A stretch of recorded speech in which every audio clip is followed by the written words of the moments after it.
About after serving, let's say they're convicted and they serve a sentence. And this is a criminal and illegal alien. They broke into somebody's home. They're convicted. They serve let's say a 5-year sentence. Instead of releasing them onto the street, should local law enforcement or prison officials really give them over to immigration officials?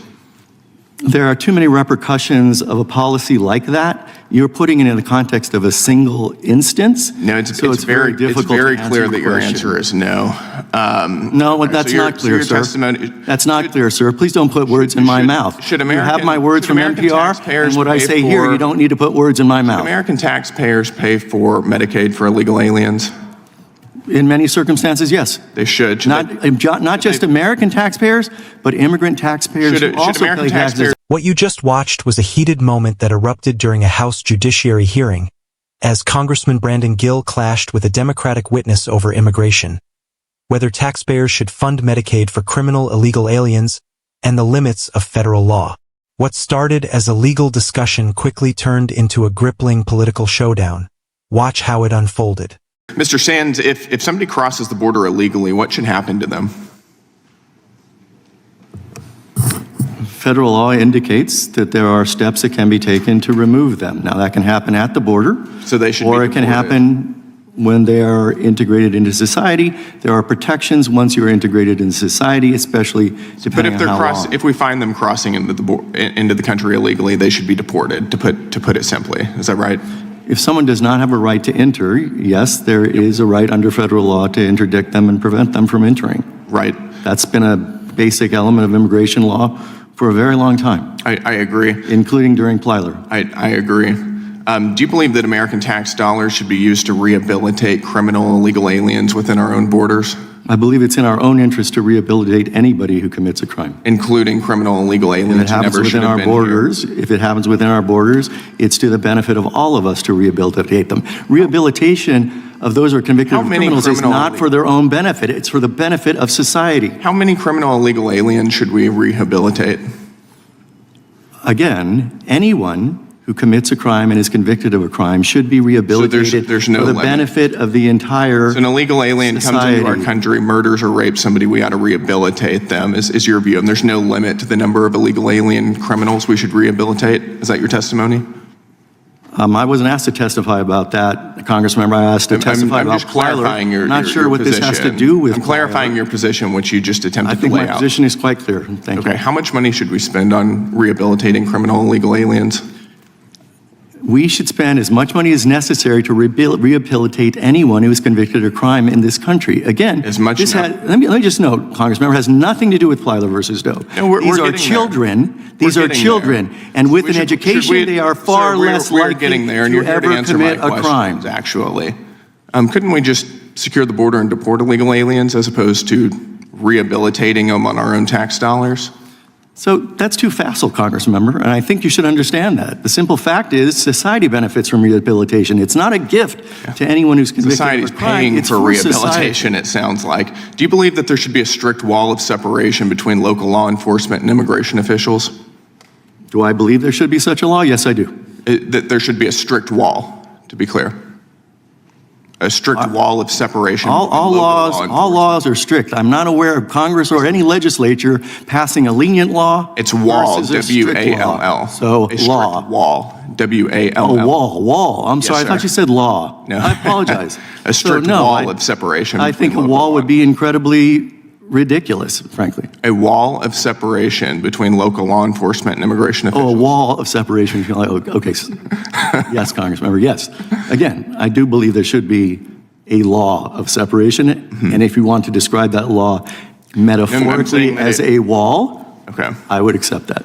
Okay, I was actually using your words where you said there should be a strict wall of no cooperation between local law enforcement and federal immigration authorities. That's something that you had said in an interview with NPR in November of 2016. So if police arrest... So I've just acknowledged that. Right. So not sure why you're putting myself to myself. I'm sure that interview was not about I'm the one asking questions here, not you.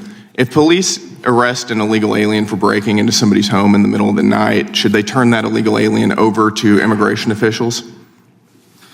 So Plyler versus Doe guarantees an education. It's just a yes and or no as a question. result, that means that those kids who receive that take that. education are You far don't less think likely that to break if into some- anyone's home, Congressman. But I'm asking, let's say they do. Should they be turned over to immigration officials?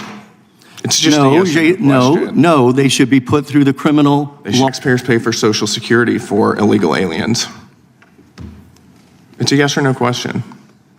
I think the answer is no. It's so I'm not a asking you yes what or you no think. question. It doesn't happen. We don't I'm provide asking Social you Security should. benefits I'm asking you if to it should. undocumented people. I wasn't aware that was a topic of today's I don't think hearing. that should happen, and I'm asking you if you think it should happen. This is the last question. The witness may answer the question. I don't believe that that's a question when it doesn't happen. It's misleading to suggest it does.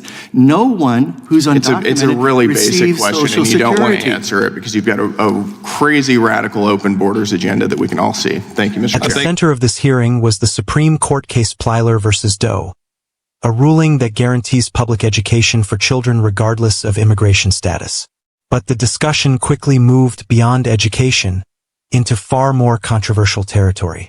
As questioning began, Congressman Gill shifted the focus toward a deeper issue. What happens after someone enters the country illegally, and who ultimately pays the price?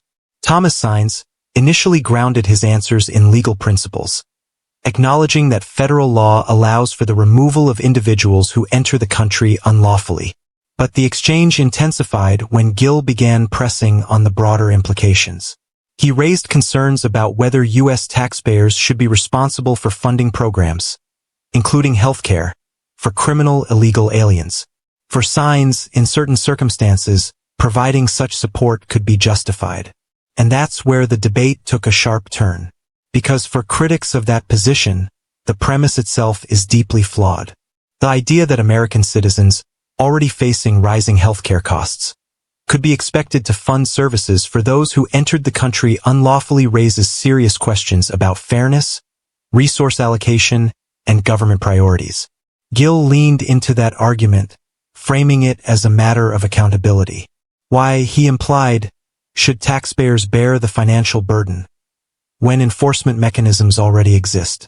But Saenz approached it from a different angle.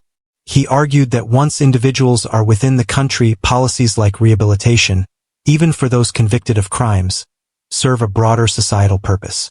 That's where another major point of conflict emerged. Gill challenged the idea that rehabilitation should take precedence over deportation, especially in cases involving criminal activity.